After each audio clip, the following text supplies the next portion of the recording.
Shalom, shalom, shalom, mes bien-aimés. Demeurez bénis dans le nom puissant de notre Seigneur et Sauveur Jésus-Christ de Nazareth. Vraiment que la grâce du salut soit votre partage et mon partage. La grâce vraiment des fruits du Saint-Esprit, l'amour, la douceur, la joie, la paix, la patience, la bonté, la bienveillance, la maîtrise de soi, la foi, la fidélité. Vraiment soit votre partage et mon partage. La grâce et la soumission totale à la parole de Dieu. Vraiment soit votre partage et mon partage. Et la grâce vraiment de mener d'une vie de sanctification complète, totale, de l'intérieur et l'extérieur. N'est que la sanctification vraiment du cœur, de l'âme, de l'esprit et du corps. Vraiment soit votre partage. Et mon partage, vraiment au nom puissant de Jésus-Christ de Nazareth, ainsi que à tous les autres bien-aimés qui sont répandus dans le monde entier, même ceux qui ne vont pas écouter. Tout cela au nom puissant de Jésus-Christ de Nazareth. Amen. Alléluia. Gloire soit rendue à notre Seigneur Sauveur Jésus-Christ de Nazareth pour cette grâce excellente qu'il m'accorde encore en ce jour de venir prêcher à son peuple, de venir libérer un message de prédication très puissant à son peuple. Donc, afin que le peuple puisse être transformé, changé, alléluia, renouvelé par la puissance et la grâce de Jésus-Christ de Nazareth. Donc, demeurons tous bénis, peuple du Seigneur. J'implore et je prie le Seigneur afin qu'il continue davantage à nous remplir de son amour surnaturel, la douceur, la joie, la paix, la patience, la bonté, la bienveillance, la miséricorde, le pardon, l'humilité, l'obéissance totale à la parole du Seigneur et la vie de sanctification, de pureté de l'intérieur et de l'extérieur, qui est le dépouillement du cœur, de l'âme, l'esprit et le corps. Au nom puissant de Jésus-Christ de Nazareth. Amen. Alléluia. Donc, bien-aimés, par la grâce du Seigneur, je vais recommander rapidement ce moment de prédication à travers une prière de recommandation très courte et très bref, très bref. Père Tout-Puissant, je bénis ton son nom. Je te glorifie de tout mon cœur, de toute mon âme, de tout mon esprit, de toute ma pensée, Seigneur. De m'avoir accordé cette grâce de venir prêcher à ton peuple, de venir libérer ce message de prédication à ton peuple, Père. Seigneur, tu ne m'as jamais, Seigneur, je te dis merci, parce que tu ne m'as jamais laissé stérile à tes révélations de ta parole, à ta volonté. Tu ne m'as jamais laissé aride, sans nourriture, pour moi-même et pour le peuple, Seigneur. Père, je viens te confier ce moment de prédication, Seigneur. Je te le confie en signe de ma faiblesse et de mon incapacité, que je ne peux rien faire sans toi, Seigneur. Si ce n'est que ta main, si ce n'est que ta puissance. Yes. Père, en tant que racine que tu es, Père, et moi je suis la branche. Je me connecte à toi en ce moment, Papa, afin que, Père, les sèves nourricières qui sont maintenant, Père, la racine, Seigneur, puisse être connectée et transférée, Seigneur, sur la branche que je suis maintenant. Notre puissance de Jésus de Nazareth, Père. Papa, je t'en supplie, je te recommande tous les bien-aimés qui vont écouter cette prédication étant disposée dans le cœur, l'âme, l'esprit et tout leur être, Seigneur. Je t'implore, Papa, dispose davantage le cœur, touche notre Père, transforme notre Père, renouvelle le Père, impacte. Laisse-nous positivement, Seigneur, au nom puissant de notre Seigneur Jésus de Nazareth. Père, que la puissance et le feu de prédication et de la parole saisis mes os mon être, mon cœur et mon esprit totalement son nom puissant. Saint-Esprit de l'Éternel, yes. Yes. Saint-Esprit de l'Éternel. Alléluia. Alléluia. Bien-aimé, vraiment, par la grâce de Dieu, je vais annoncer le thème de notre prédication qui est intitulé sur le thème de notre prédication, alléluia, qui est vraiment intitulé, bien-aimé, je m'excuse vraiment. Ok, gloire soit à Dieu, notre Seigneur Sauveur Jésus-Christ.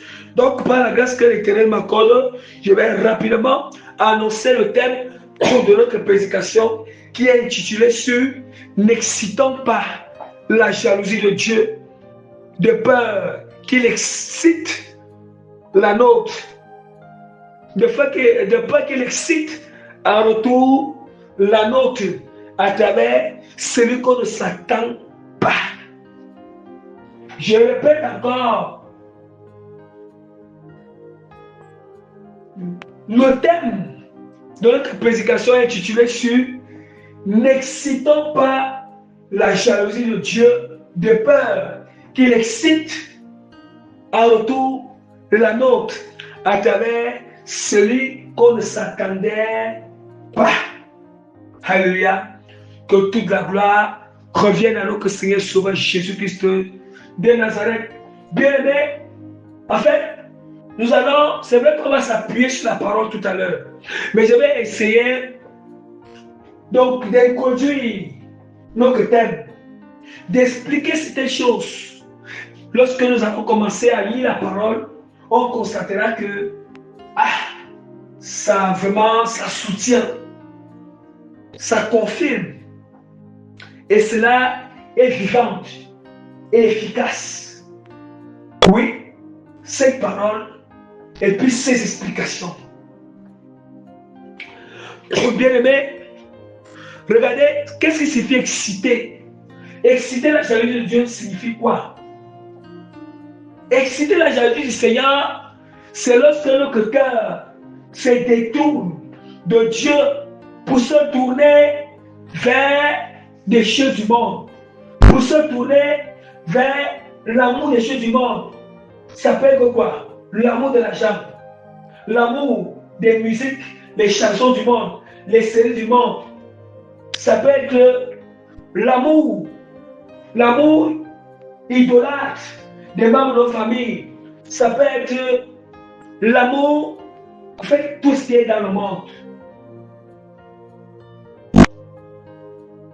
Exciter la jalousie du Seigneur, c'est lorsque notre cœur n'aime plus le Seigneur en totalité.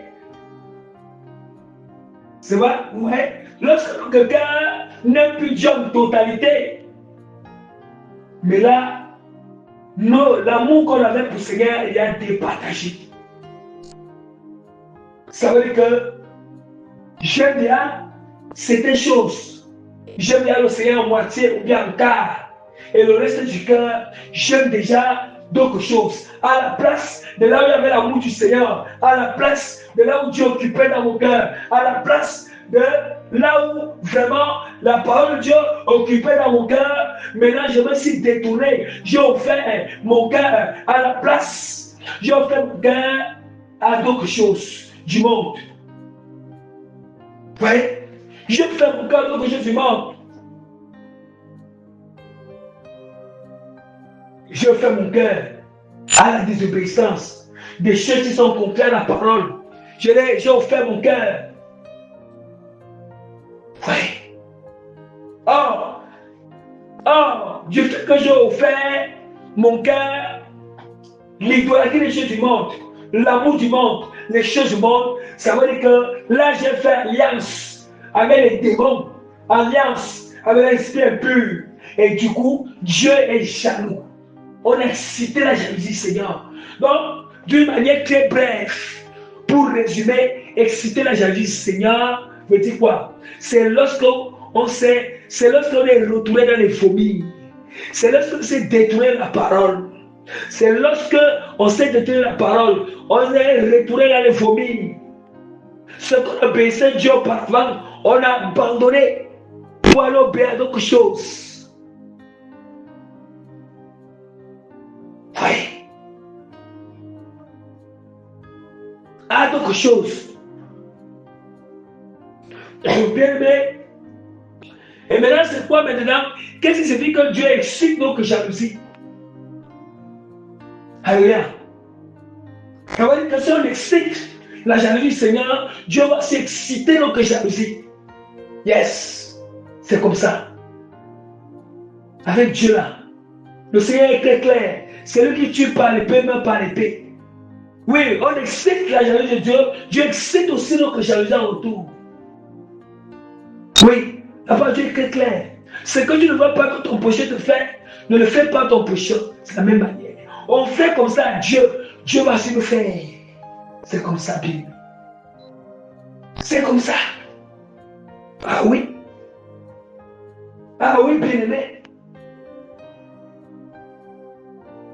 Nous pensons que si on se détourne de la volonté du Seigneur, Dieu va croiser les bras. On nous appelle plusieurs fois à la repentance. On ne se répand pas. Qu'est-ce qu'il va faire? Il va s'exciter de jalousie en retour.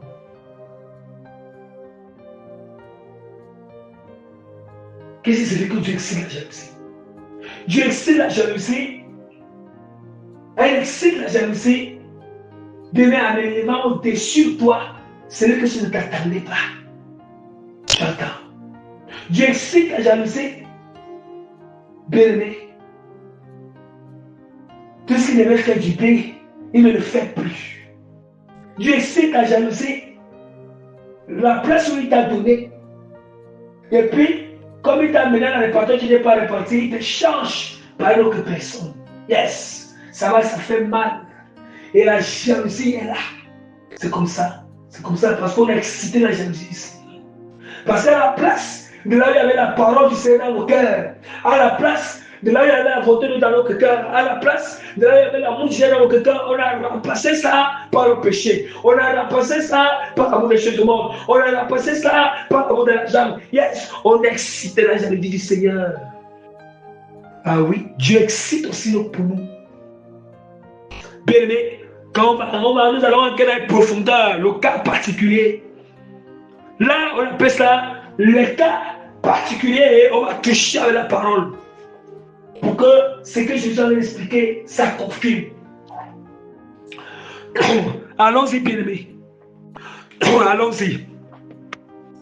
Je vais ouvrir rapidement la parole du Seigneur. La parole de Dieu nous dit dans Deutéronome, chapitre 42, verset 8. Je m'excuse, verset 8 jusqu'au verset 22, je le nom de Jésus-Christ. Quand le Cléo donna l'héritage aux nations, quand il sépara les enfants des hommes, il fixa les limites des peuples d'après le nombre des enfants d'Israël. Car la portion de l'Éternel, c'est son peuple. Jacob est la part de son héritage. Entendons bien. Jacob devient qui? Nous les chrétiens. Écoutez très bien. Le Seigneur dit que la portion du Seigneur est quoi? La portion de l'Éternel, c'est son peuple. Jacob est la part de l'héritage du Seigneur. Est-ce qu'on entend à quel point nous les chrétiens, un serviteur, oui, servant de Dieu, ou un chrétien, que Dieu a fait grâce de retirer dans le monde, de retirer les fourmis, autant pour moi, de retirer dans le péché, les abominations, de retirer l'impudicité, la saleté, les cochonneries. Et il nous a fait grâce. Tel que la parole du Seigneur nous dit dans 1 Pierre, chapitre 2, verset 9, il nous a transféré les ténèbres à son admirable lumière. Il nous a lavé, il nous a purifiés, il nous a sanctifiés. Yes, il nous a délivrés, il nous a renouvelés, il nous a transformés et puis il nous a rempli sa puissance, il nous a rempli ses dons, il nous a rempli ses capacités. C'est ça qu'on appelle qu'on devient l'héritage du Seigneur, on devient la portion de l'Éternel. la portion de l'Éternel. Là, Dieu est en train de faire un rappel parce qu'Israël, là, en train de vouloir exciter la joie du Seigneur. Dieu est maintenant en train de les rappeler. Regardez comment vous étiez mon héritage. Je vous ai ma portion. Or, du fait que Dieu dit que tu es mon héritage, ma portion, ça veut dire que Dieu a confiance en nous. Les chrétiens de la sainte doctrine.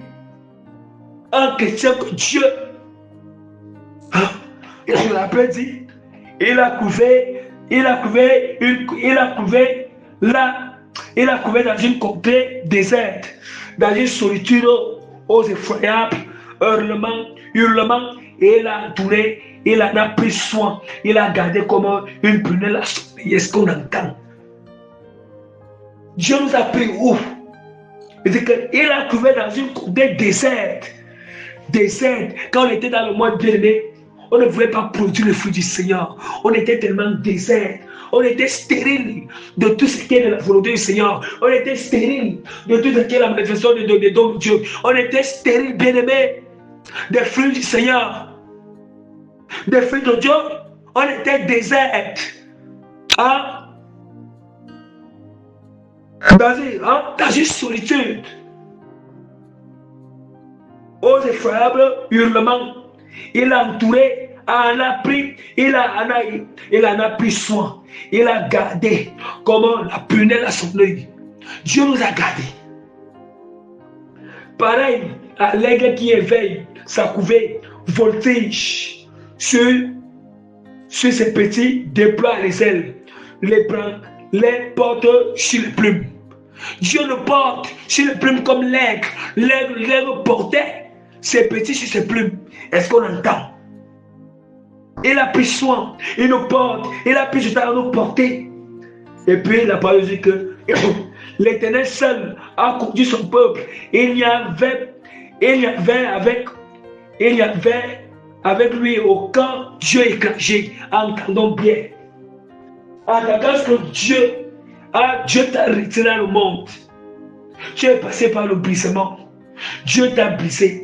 Le Seigneur t'a formé. Le Seigneur t'a purifié, nettoyé. Il t'a laissé la parole. C'était entre toi et Dieu. Il n'y avait pas aucun Dieu étranger. Il n'y avait pas un démon. Il n'y avait pas l'esprit impur. Il n'y avait pas cet amour du. Il n'y avait pas le péché à l'intérieur. Il n'y avait pas l'abomination qui s'introduisait entre toi et le Seigneur. Après, il dit que il a fait monter sur les auteurs du pays. Et Israël a mangé les fruits des champs. Il a fait sucer le miel du rocher, l'huile qui sort du rocher et le prix dur. Est-ce qu'on entend? Le Seigneur, et il a fait monter sur le pays. Il a fait monter sur les hauteurs du pays. Ça veut dire que Dieu l'a fait monter. Ça veut dire que quoi? La personne, du fait qu'on était dans le monde, quand nous sommes venus dans Christ, il a pris soin de nous, comme était enchaîné même en enfer, enchaîné dans le monde de la sorcellerie, enchaîné dans le monde astral. Mais Dieu nous a fait remonter à la surface. Il nous a fait remonter, à nous délivrant.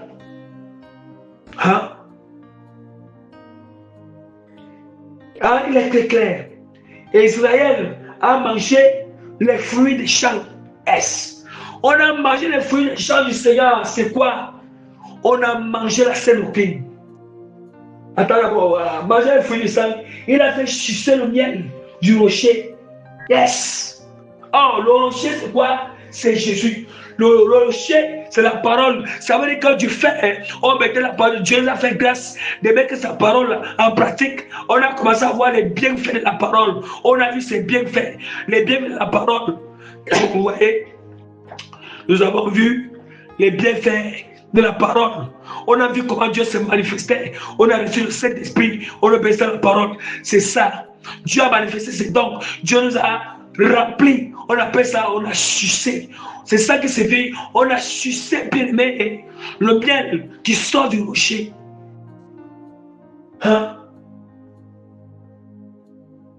On a sucé le miel qui sort du rocher. C'est ça, vous avez les bienfaits de la parole de Dieu. On a sucé le don du Seigneur. On a sucé les bénédictions de Dieu.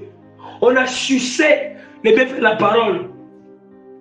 On a sucé la guérison du Seigneur. On a sucé la restauration de Dieu. On a sucé, bien-aimé, la délivrance du Seigneur. On a sucé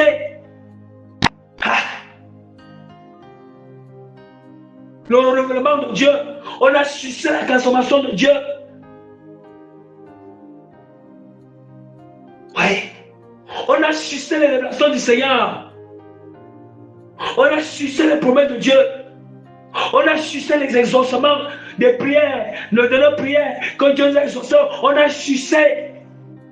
Yes. Tout ça, ce sont le miel qui sort du rocher, qui sort de la parole. Hein? Ouais. La crème des vaches et le lait des brebis. Ouais. La crème des vaches et le lait des brebis avec la graisse des agneaux, des béliers, des basans et des boucs avec le fleur du froment. Il a bu. Tu as bu le sang du raisin, le vin. Ici, c'est le vin doux du raisin. Le vin doux, ce n'est pas un vin qui saoule. Israël est devenu gras.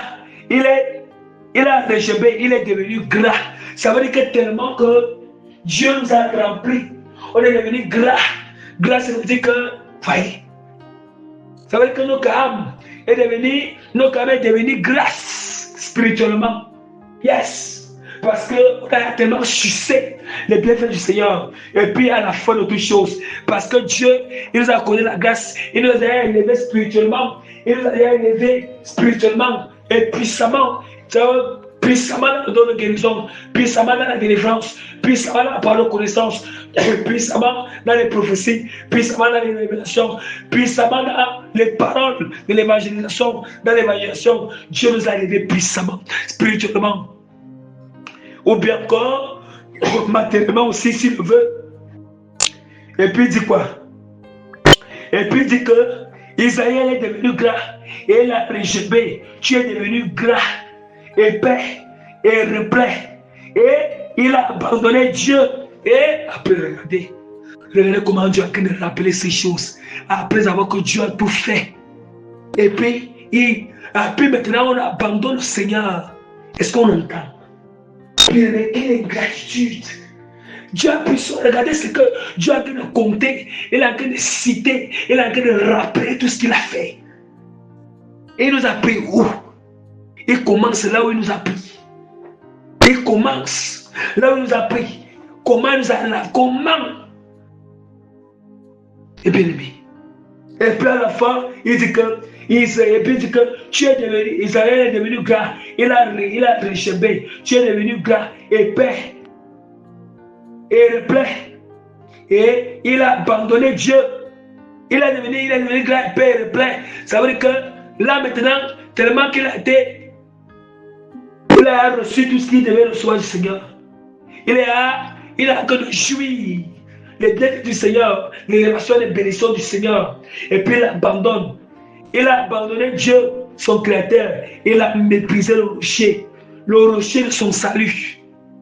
Oui, le rocher sur lequel tu suçais le lait. Tu suçais, bien aimé, le miel. Hein? Et ils ont excité la jalousie. Ils ont excité sa jalousie par des dieux étrangers. Vous entendez? Pas des dieux étrangers. Les dieux étrangers sur le monde. Tout ce qu'il y a dans le monde. Tout ce qu'il y a dans le monde, ce sont les dieux étrangers. Vous voyez? On a excité la jalousie du Seigneur par les dieux étrangers. Ça veut dire quoi? On a commencé à aimer l'argent. On avait plus le temps du Seigneur. On a commencé à lâcher que la parole. On met tout notre cœur. Oui, Dieu a fait grâce nos activités. Il a béni les activités. L'argent est déjà, je n'ai plus le temps du Seigneur. Mon cœur est dans toutes les activités. C'est ça. Vous voyez? C'est ça. Je n'ai plus le temps de Dieu. Dieu m'a béni. J'oublie que c'est Dieu qui m'a béni. Vous voyez? Mon cœur se tourne encore dans les habits de Jézabel. Si la personne commence à mettre les bijoux, les rouges à lèvres, alléluia, les rouges à lèvres, vraiment les ornements, ouais, tout ce qui est comme péché que nous connaissons, c'est ça qu'on appelle les dieux étrangers. Chaque péché qu'on peut pratiquer, commettre devant le Seigneur, on dit qu'on s'est tourné vers les dieux étrangers. On s'est tourné vers les dieux étrangers. On l'a excité. Ils ont excité sa jalousie par les dieux étrangers. Ils l'ont irrité par les abominations. Voyez. Ils l'ont sanctifié. Ils ont sacrifié à des idoles qui ne sont pas Dieu, à des dieux qui ne connaissent pas, qui ne connaissent point, nouveaux, venus depuis peu et que vos pères n'avaient pas craint. Voyez, ils ont sacrifié à des idoles qui ne sont pas le Dieu. Voyez, on a sacrifié quoi? On a sacrifié le temps. Voyez, les idoles, c'est tout ce que on aime dans notre cas dépasser Dieu. Tout ce qui est du monde, qu'on peut aimer à dépasser le Seigneur, qui nous détourne de Dieu, qui nous sépare de Dieu. Ça veut dire qu'on a sacrifié notre temps aux choses qui ne sont pas notre Dieu. On a sacrifié notre temps à d'autres choses à dépasser le Seigneur. Oui, on a sacrifié notre énergie, alléluia, nos prières sur les choses qui ne glorifient pas le Seigneur. On a sacrifié notre soumission. On a sacrifié notre soumission aux choses du monde, l'amour des choses du monde, l'orgueil, la paresse, la négligence, la jalousie, la colère, la peur, l'incrédulité. On a sacrifié la soumission à ces choses. Oh, de les démons qu'on appelle les dieux étrangers. Oui. Qu'on appelle les dieux étrangers bénis. Les dieux étrangers. Oui. C'est que l'Éternel a vu et il a été irrité et indigné contre ses fils et ses filles. Il a dit, je leur cacherai ma face. Je verrai quel sera le fin en tangant. Vous voyez ce qui se passe quand on se détourne du Seigneur et Dieu nous a appelés de revenir. On persiste, Dieu finit par nous cacher sa face. Il nous regarde comment sera notre fin. Ayons crainte. Comment sera sa fin quand Dieu nous dit fais tes choses, faisons tes choses, fais tes choses. Soyons attentifs. Quand Dieu commence à nous avertir de s'aligner, bien aimé, il est important de s'aligner. Si on ne s'aligne pas, si nous aimons nous châtier, si nous châtions, on refuse, il va nous lâcher, il va nous cacher sa face. C'est comme ça. Avant que Dieu nous cache la face, il prend le temps de nous avertir avec douceur. Il va utiliser le châtiment. Si on refuse toujours, il retire, il s'éloigne de nous. Il nous cache sa face. Il nous dit, fais comme tu vas alors. Je te laisse. Voilà, tu as voulu que je te donne. Je te laisse ta liberté de faire. Fais, on verra la fin. Hein? On verra la fin. Oui, on verra la fin. Et dit que car la parole de Dieu continue à dire que. Il a dit, et je leur cacherai ma face. Je verrai quelle sera la fin. Car c'est une race perverse. Ce sont des enfants infidèles. Infidèles à quoi? Nous sommes infidèles à la sainte doctrine, infidèles à Jésus, infidèles aux instructions du Seigneur, infidèles à la parole de Dieu. Hein? Ils ont excité ma jalousie par ce qui n'est pas Dieu.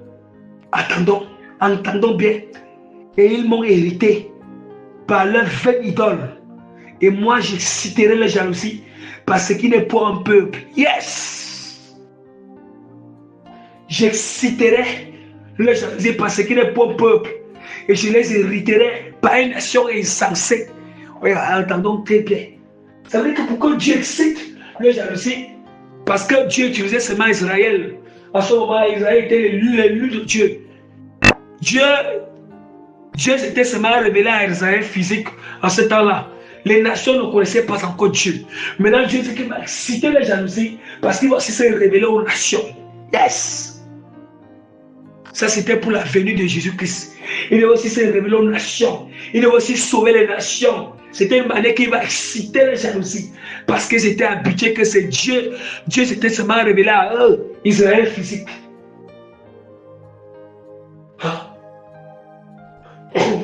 Je vais revenir. Car le feu de ma colère s'est allumé. Car le feu de ma colère s'est allumé. Et il brûla jusqu'au fond du séjour des morts. Il dévora la terre et ses produits. Il embrassera les fondements des montagnes.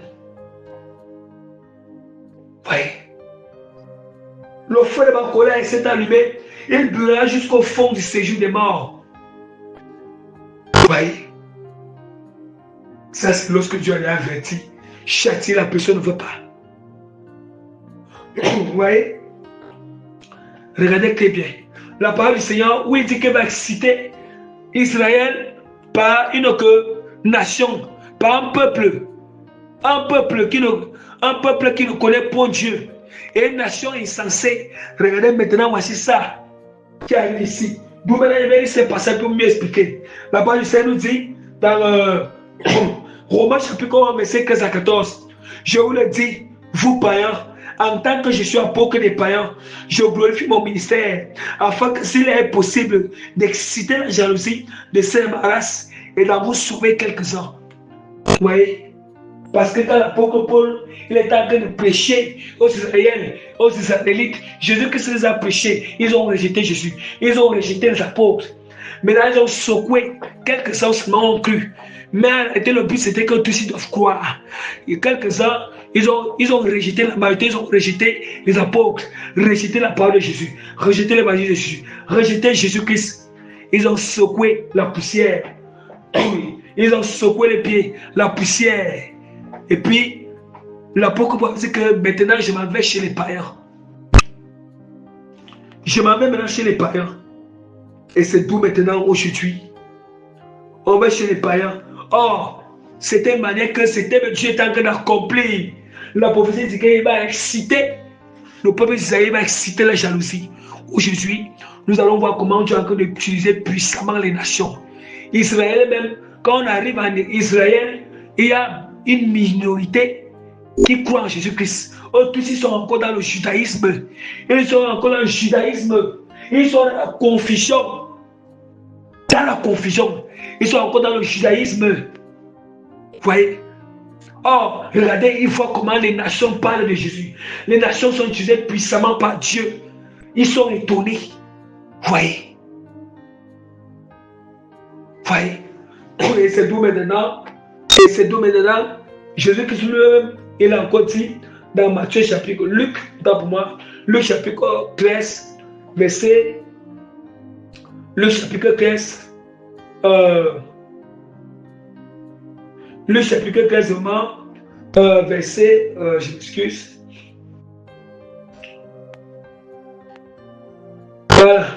verset 27, il répondra, verset 27 à 30, il répondra, je vous le dis, je m'excuse, plutôt au niveau du verset, je vais lire à partir du verset 22. Voilà, un peu plus loin. Jésus traversait les villes et les villages, enseignant et en faisant en route vers Jérusalem. Quelqu'un lui dit, Seigneur, n'y a-t-il pas peu de gens qui soient sauvés? Il répondit, efforcez-vous d'entrer par la porte étroite, car je vous le dis, beaucoup chercheront à entrer et n'entreront pas. Quand le maître de la maison se sera levé, aura fermé la porte, et que vous, étant dehors, vous commencez à frapper à la porte en disant, Seigneur, Seigneur, ouvre-nous, ouvre-nous. Il vous répondra, je ne sais d'où vous êtes. Alors, vous vous mettrez à dire, nous avons mangé et bu devant toi, et tu as enseigné dans nos rues. il répondra, je vous le dis, je ne sais d'où vous êtes. Retirez-vous de moi. D'où vous êtes, retirez-vous de moi. Vous tous, ouvriers d'iniquité, c'est là qu'il y aura des plaies de graissement dedans. Après, il continue à dire, quand vous verrez Abraham et Isaac et Jacob, tous et tous les prophètes dans le royaume des cieux, et que vous serez jetés dehors. Et il en viendra de l'Orient et de l'Occident, du Nord, du Midi, et se mettront à table dans le royaume de Dieu. Et voici, il y aura des derniers qui seront les premiers, et les premiers qui seront les derniers. Vous voyez, Israël, qui était les premiers que Dieu s'était révélé auparavant, à l'aide de l'Ancien Testament, ils sont devenus les derniers à nos jours. Ça veut dire qu'à l'aide de la grâce maintenant, nous on était les derniers, les nations. Les peuples, les païens étaient les nations étaient les derniers.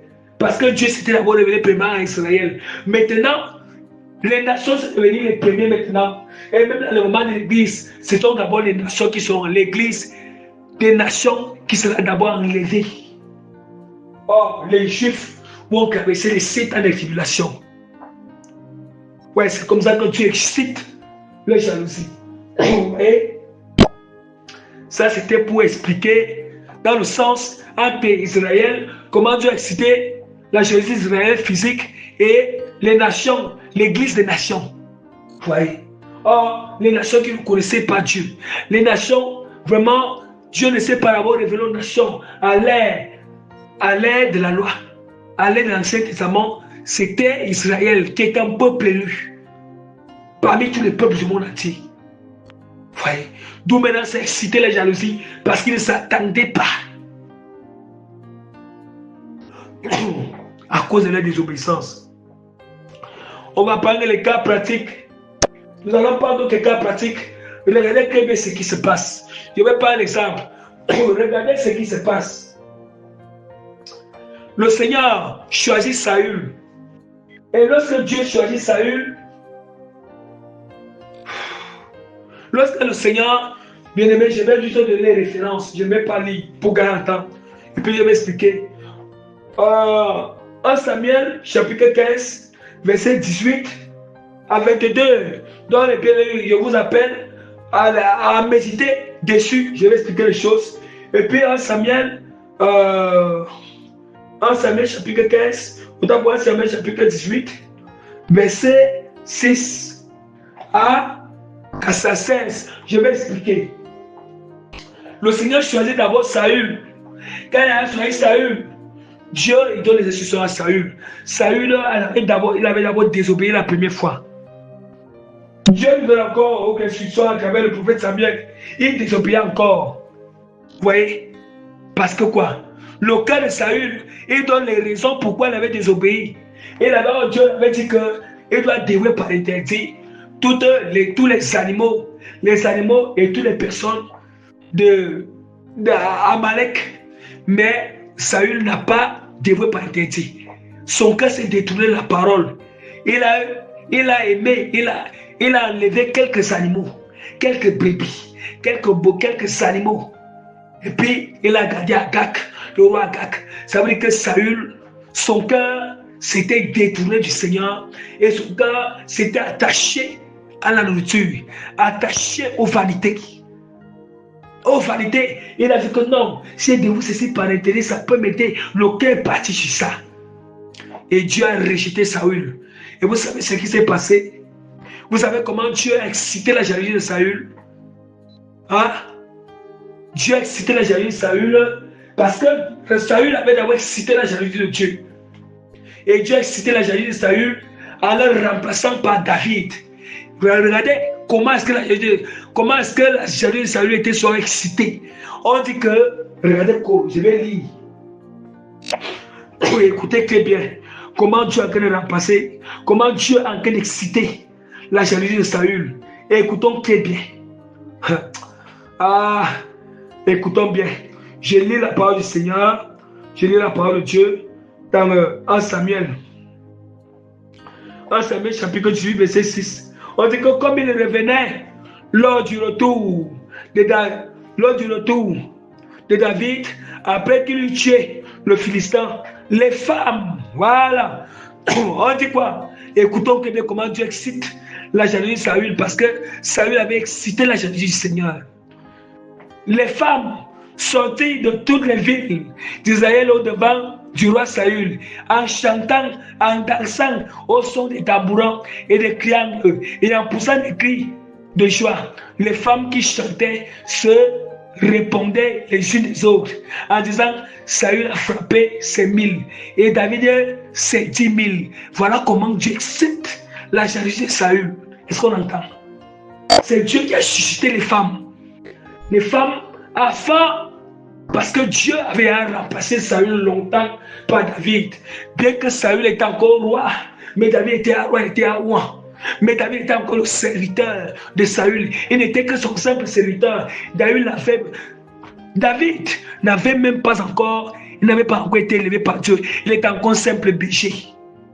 Il était encore moins que rien. Il était encore moins que rien. Il était encore minuscule devant Saül. Mais là où Saül ne s'attend pas, quand Dieu va exciter notre jalousie, non seulement il va d'abord nous remplacer. Après avoir remplacé, c'est là avec qui il va nous remplacer par celui qu'on ne s'attend même pas. Par celui même qui était notre serviteur ou notre servante. Par celui même que Dieu, celui que tu donnais à manger, celui que tu donnais à boire, celui que tu t'occupais, celui que tu faisais tout. Tu vois, Dieu non pas celui que tu ne t'attends pas, celui que Dieu t'avait mis au-dessus de lui. C'est lui que Dieu maintenant suscite. C'est lui-même qui ne parvenait pas. C'est toi qui le sais, que c'est lui que Dieu va susciter. Tu vois, il va le remplacer par toi. Et quand il le remplace par toi, deuxièmement, il va susciter les gens qui vont l'apprécier. Yes. Qui vont l'encourager. Les gens qui vont l'aimer plus que toi.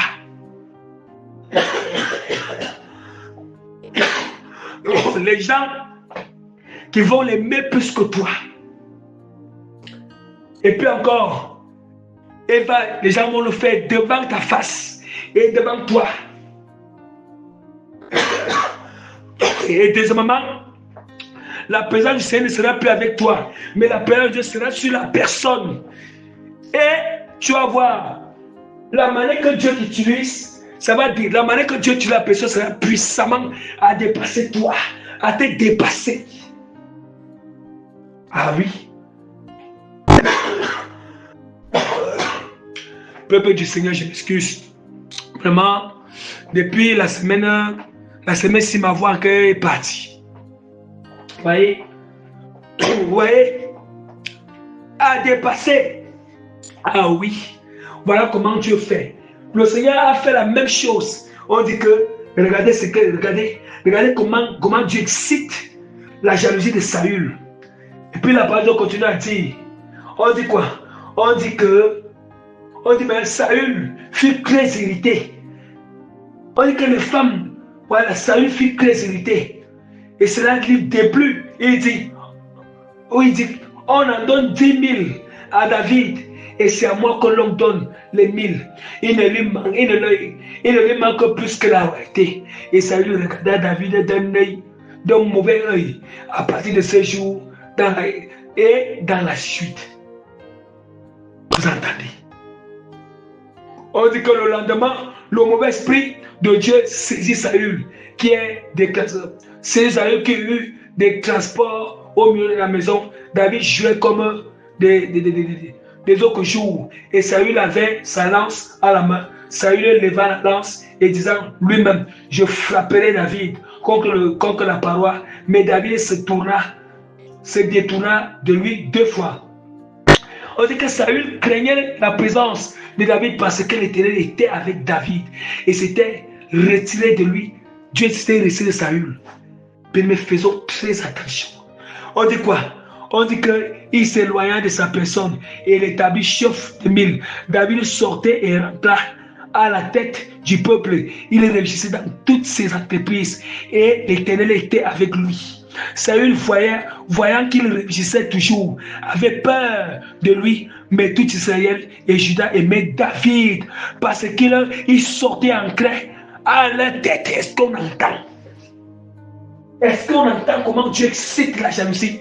Faisons très attention. Faisons très attention. Quand le Seigneur nous donne une instruction, quand Dieu nous donne ces instructions, Dieu nous donne, regardez très bien, c'est Dieu qui dit qu'il va faire telle chose. Quand Dieu dit qu'il va faire telle chose, il y a ces instructions. C'est Dieu qui te promet quelque chose. C'est Dieu qui donne une prophétie. Dieu ne peut pas donner une prophétie sans instruction. Il ne peut pas te promettre quelque chose sans instruction. Faisons attention. Dieu, ça, bien aimé, Dieu, l'intérêt du Seigneur, c'est de respecter son instruction. Et il peut même arriver même que Dieu, c'est ça. Et maintenant, si on ne respecte pas, Dieu, il nous remplace par une autre personne. Vous voyez? Le Seigneur. Et puis maintenant, Dieu même va faire que, c'est comme si, quand Dieu veut exciter, parce que c'est nous qui avons excité la jalousie de Dieu. Dieu ne peut pas arriver à ce stage si c'est que vraiment on ne s'est pas rébellé, s'il ne nous a pas avertis, il nous a enseigné avec douceur, il nous a avertis avec douceur, il nous a même châtié, on a refusé. Ça veut dire par la résolution d'exciter maintenant notre jalousie. Vous savez ce que le Seigneur fait. Et voilà, nous allons voir aujourd'hui, quand je vois comment des gens qui disent que moi, je suis chrétien depuis 30 ans, je suis chrétien depuis 40 ans. C'est genre de chrétien, je vous le dis. Je vous l'ai dit, en cette temps de la fin, Dieu va exciter la jalousie des serviteurs de Dieu. Dieu va exciter la jalousie des servants de Dieu. Dieu va exciter la jalousie des chrétiens qui sont ces gens de langage, qui sont rebelles. Dieu va les exciter la jalousie en utilisant les jeunes, en utilisant les enfants. Dieu va exciter la jalousie des chrétiens qui se disent 30 ans, je suis 30 ans chrétien, je suis 40 ans et je suis 40 ans dans la chrétienté. Mais ils excitent la jalousie de Dieu, mais ne respectent pas le Seigneur. Hein? Et quand Dieu va exciter ta jalousie, il va prendre une personne que tu connaissais et que tu ne t'attendais pas. C'est comme ça. Que tu ne t'attendais pas à cause que tu as excité la jalousie du Seigneur. Frère aimé, c'est Dieu qui fait de nous ce que nous sommes. Nous ne sommes rien sans le Seigneur. On doit comprendre cela. Dieu a fait la même chose. Salomon s'était détourné vers les dieux étrangers. Son cœur, la parole de Dieu est très claire. Dieu, en fait, Dieu est tellement... Quand on écoute la parole, écoutons-le très bien. La parole de Dieu nous dit quoi? La parole de Dieu nous dit, dans 1 chapitre 11, à l'époque de la vieillesse de Salomon, ces femmes inclinaient son cœur vers d'autres dieux. Et son cœur ne fut point entier à l'éternel. Son Dieu, comme elle avait été le cœur de David, son père. Est-ce qu'on entend? Il s'agit du cœur. Ouais, c'est le cœur qui se détourne. Il s'agit du cœur. Faisons attention que la cupidité soit dans notre cœur, l'amour de l'argent soit dans notre cœur, l'amour des choses du monde soit dans notre cœur. Faisons attention que la mondanité, l'amour de la monde, non, attention. Ça, c'est incliner notre cœur vers les dieux étrangers.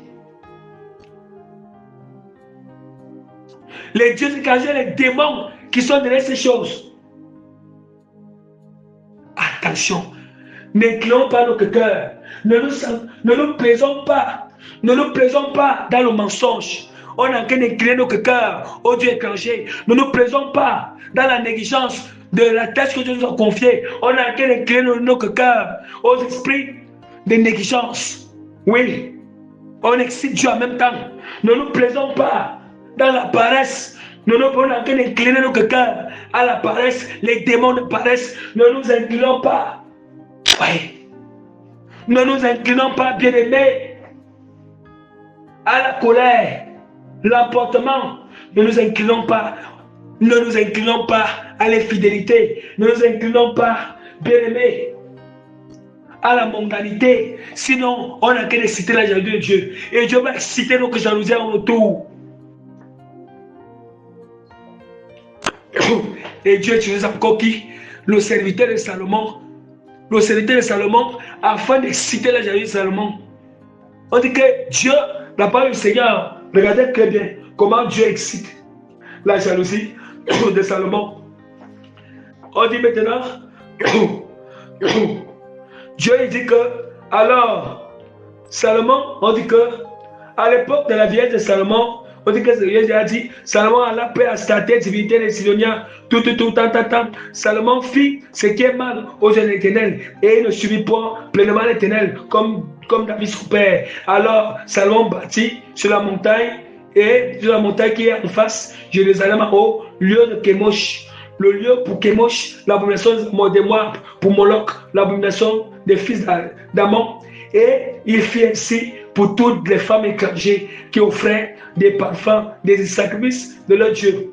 Et l'Éternel fit irriter contre Salomon parce qu'il avait détourné son cœur. Et l'Éternel de Dieu Israël, qui lui a été apparu 2 fois, il avait à cet égard défendu d'aller, Dieu avait défendu, il a donné l'instruction à Salomon depuis longtemps. Et attendez bien, il avait à cet égard défendu d'aller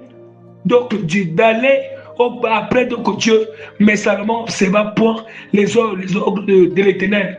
Et l'Éternel dit à Salomon, puisque tu agis de sorte et que tu n'as pas observé mon alliance, mes lois, et je t'avais prescrit, je déchirerai le royaume du dessus de toi et je donnerai. Ouais, Seigneur. L'Éternel dit à Salomon, puisque tu as agi de la sorte et que tu n'as pas observé mon alliance et mes lois que je t'avais prescrit, je déchirerai le royaume de dessus de toi et je le donnerai à ton serviteur. Yes! Est-ce qu'on entend? Est-ce qu'on entend, bien aimé? Ouais. Et regardez comment Dieu, dans 1 Roi, chapitre 11, verset 26 à 30, on dit que Jéroboam, aussi serviteur de Salomon, leva la main contre le roi. Il était fils de Nébat, Ephratien de Tchéchéda, et il avait pour mère une veuve nommée Tchéroa. Voici à quelle occasion il leva la main contre le roi Salomon, bâtissa Milo effrayé, fermait la brèche de la cité de David son père. Jéroboam était fort et vaillant, et Salomon, ayant vu ce jeune homme à l'œuvre, lui donna la surveillance de tous les gens de corvée de la maison de Joseph.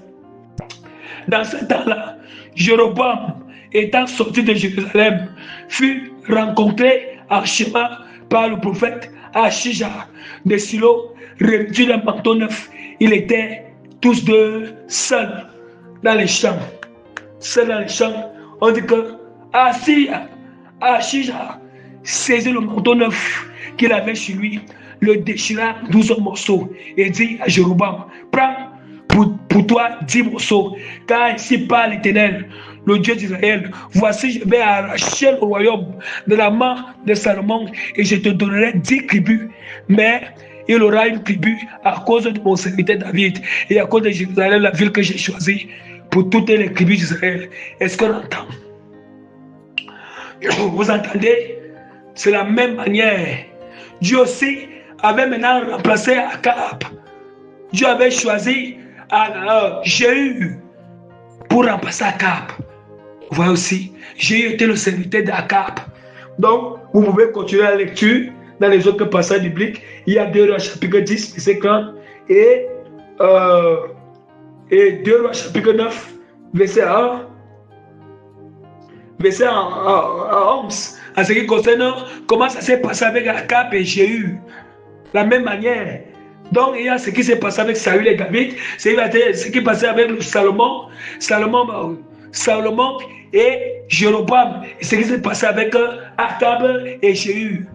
Vous voyez? C'est comme ça que Dieu excite la jalousie. Donc, faisons attention. Faisons attention de ne pas exciter la jalousie, Seigneur. Sinon, Dieu va exciter notre jalousie. Et il va exciter. On va penser que c'est l'autre personne qui me fait mal. Non, parce qu'on a désobéi au Seigneur.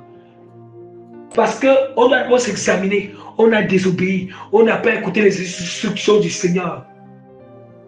Et ça fait soit mal lorsque Dieu nous remplace par une autre personne. Ça fait mal lorsque Dieu Dieu suscite des gens d'aimer, de commencer à aimer la personne que Dieu a remplacée pour exciter ta jalousie. Dieu va susciter les gens qui vont l'aimer, les gens qui vont l'apprécier, les gens qui vont l'encourager, et puis les gens ne vont plus t'apprécier. Et donc, il va se rassurer que tu es en train de chuter, les gens ne t'apprécient plus, les gens ne t'encouragent plus, les gens ont le dégoût de ce qui te concerne. Est-ce que vous attendez?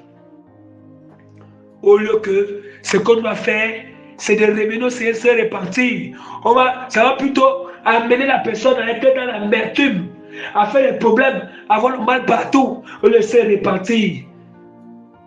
D'où maintenant, c'est ça qui a fait que Saül même voulait tuer David, au lieu qu'il se répande même de ses péchés. On dit aussi que Salomon avait tué aussi Jéroboam. Jéroboam avait fui en Égypte.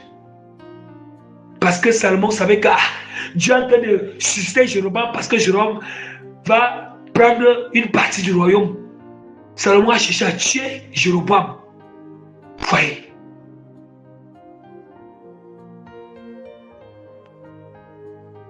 Or, la source vient de telle sorte que c'est d'abord eux qui ont excité la jalousie du Seigneur. Donc, attention que nous excitons pas la jalousie du Seigneur. Et nous allons voir aujourd'hui, nous allons voir les serviteurs, les grands serviteurs de Dieu que Dieu a utilisés. Dieu utilisait authentiquement, ils sont détournés. Ils sont entrés dans les alliances, ils sont dans les sirènes, le monde des choses. Ils sont détournés du Seigneur. Dieu va exciter les jalousies en ce temps de la fin. S'ils ne se répandent pas, Dieu va susciter des jeunes, des enfants, des jeunes. Il va susciter des gens qui ont les 30 ans, les 45 ans, les 40 ans. Alléluia. Les 30 ans, 35, 40 ans, trentaine. Il va exciter les gens, il va exciter puissamment, qui seront fidèles au Seigneur. Qui seront fidèles à Dieu. Aimant la sainte doctrine. Bien-aimé, c'est ça qu'on appelle la disqualification. La disqualification. Ayons peur du Seigneur. Créons Dieu. Dieu est amour. Mais si on arrive à un degré où on excite même, on excite la jalousie de Dieu, on fait que la colère ne soit pas en extrême, je vous assure. Mais nous faisons attention. De ne même pas faire que la colère monte sur un extrême. Oui, il peut arriver qu'on peut un peu désobéir, mais n'allons pas loin. Ne franchissons pas les limites.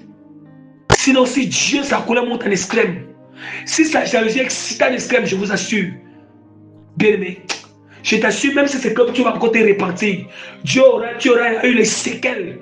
Dieu aura bien excité la jalousie. Il va bien exciter aussi ta jalousie. Même si tu as été repentir, il va donner du temps où tu vas comprendre pourquoi est-ce que tu es allé dans cet extrême. Vous étiez allé dans cet extrême. L'extrême de sa colère, l'extrême de l'excitant de sa jalousie, parce qu'on s'est détourné de sa parole, on se rebelle. Alléluia, que toute la gloire revienne.